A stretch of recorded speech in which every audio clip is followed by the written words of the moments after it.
beep, beep, beep, beep. Welcome to the court of the Edijester. How are we, good peeps? Yes, 'tis I return for more dribblings. What have we got for you today? Well, first off, become a warrior teacher. We've got a couple of days, few days left now before we start with a new team. So please do come along if you want it. If you want to come along, let me know. Yeah, I think I'm going to do a session. I've been asked by the warrior teachers if I could do one separate session on its own about persuasion for people that are going into schools and things like that. So I'm thinking about that. And let me know in the comments whether you think that'd be a good idea. Whether you think it'd be a good idea, so that people can come along and learn about persuasion. Yeah. Ooh, excited. Right, okay. The potential for conversion practices legislation to undermine the implementation of the cash review is poorly understood by many policymakers. So here is a summary of questions to ask parliamentary candidates who are pledging support for legislation in this area.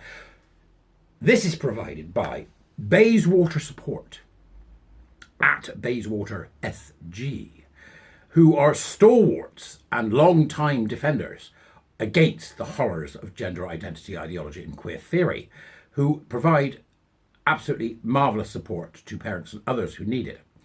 They've given us a 10-tweet post, which really does give some great questions to ask your candidates in the upcoming election. So let's dig in. Question 1. Since Cass found that false allegations of conversion are already harming clinical best practice, how will this not be exacerbated by introducing the threat of criminal prosecution? This is the first of their questions to ask of your parliamentary candidates. With the clip there from Cass, the actual photo there from Cass, throughout the review, clinicians working with this population have expressed concerns about the interpretation of potential legislation on conversion practices and its impact on the practical challenges in providing professional support to gender questioning young people. This has left some clinical staff fearful of accepting referrals of these children and young people. So in essence, what's happening is there's the Labour Party whittering on about, we're going to make it illegal, conversion therapy, blah, blah, blah, blah, blah, which in effect, they're attacking something that is actually going to cause conversion therapy. So if they bring in a law that prevents conversion therapy for trans, essentially they enable conversion therapy for gay people. And what they're saying here in this first tweet from Bayswater Support Group is that the fact that the therapists or clinical staff could then be having a conversation with a young person who believes there's something they're not. And just like you try to convince somebody they're not Napoleon, right, or Han Solo, they say, yeah, there's no, they wouldn't say this, but you'll get my drift. There's no such thing as trans. No, there's no such thing as gender identity. You are actually not very well. Would mean that they would be arrested for conversion therapy practices. That's the concern. I think it's a very real one, but you again, you can let me know downstairs in the Dubris, can't you, whether you think that that's actually true. Interesting, yeah?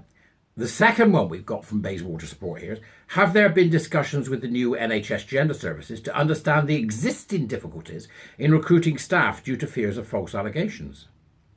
And then they've got a link to an article in The Guardian. So how are you going to recruit people if those people are told, you've got to be really careful here, because if you're not, PC Plod's going to come along and he's going to tap you on the shoulder and arrest you for conversion therapy practices. This is in the Labour manifesto. It's in the Labour manifesto. So this raises yet another question there in this important series of tweets from Bayswater Support. I'm going to take a short break at that point, and can I please advise Bayswater Support, hello folks, hope you're doing all right. For God's sake, get a blue tick. Get a blue tick and start monetizing your tweets. If you don't know how, drop me a line. All right? Care of the Edijester. Court of the Edijester. Next, let's do the third one.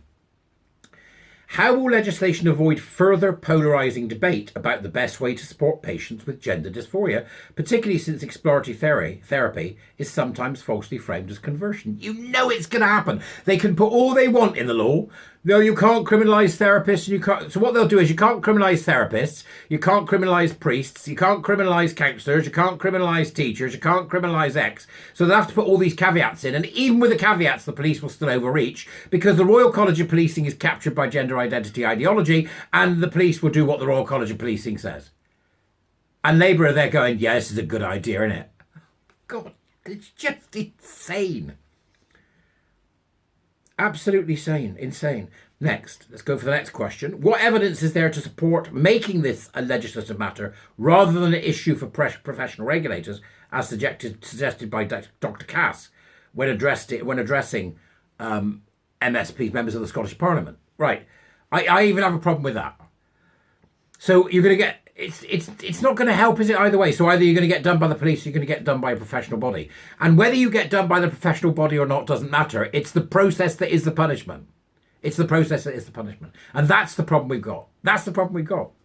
So Bayswater Support here providing some really good questions that you can ask people on the door. And I genuinely suggest that you bookmark those tweets or even go so far as to write those questions down so that when that person arrives at your door, you're ready to say to them, right, pin your ears back. I want answers to these questions. It's a very good thread indeed. So I recommend it highly. Go and have a read. I'll put the things in the Dubris as usual. Go and have a read, and obviously thank Bayswater Support Group online if you think it's something that you can use. It's worthwhile thanking them. Once again, public servant announcement.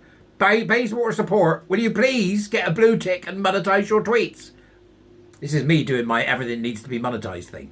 Although I've been very surprised. I'm hearing it from a few people now. Yes, everything needs to be monetized. One of the groups who was putting on meetings for people to do information sessions, gathering information, to just discuss the situation, found that when they charged a £5 to get in the meeting, the number of people going went up. We need to, if it haven't got any value, how are you going to value it? We need to monetize everything. I want to do a survey of people to get a group of people who are dedicated to doing something, and I want to charge a £5 for signing up for it. I think that would be a really interesting thing to try. So right, it's going to cost you a £5 to get involved in this, but you'll go on a list that will then mean, okay, when there's something to get out there and then we want to get it out there and get it on Twitter and wherever it may be, that's what you'll do. I think it's interesting because otherwise everybody gets nutters signing everything. So if they sign, for example, I put up a survey and say, right, are you willing to become a retweeter of important and urgent news, or are you willing to get involved in XYZ? If so, you can sign up for £5 to get on the list. And even if it's £1, and then when they sign up, they have to give you their card, their address, their telephone number, and everything else that comes with it. That keeps the creeps out, doesn't it? It's rather like putting up a sign at a comedy club and saying, no, Fred, you ain't getting in. That's my thinking. You let me know what you think. In the Dubris. I'll see you later. Bye-bye.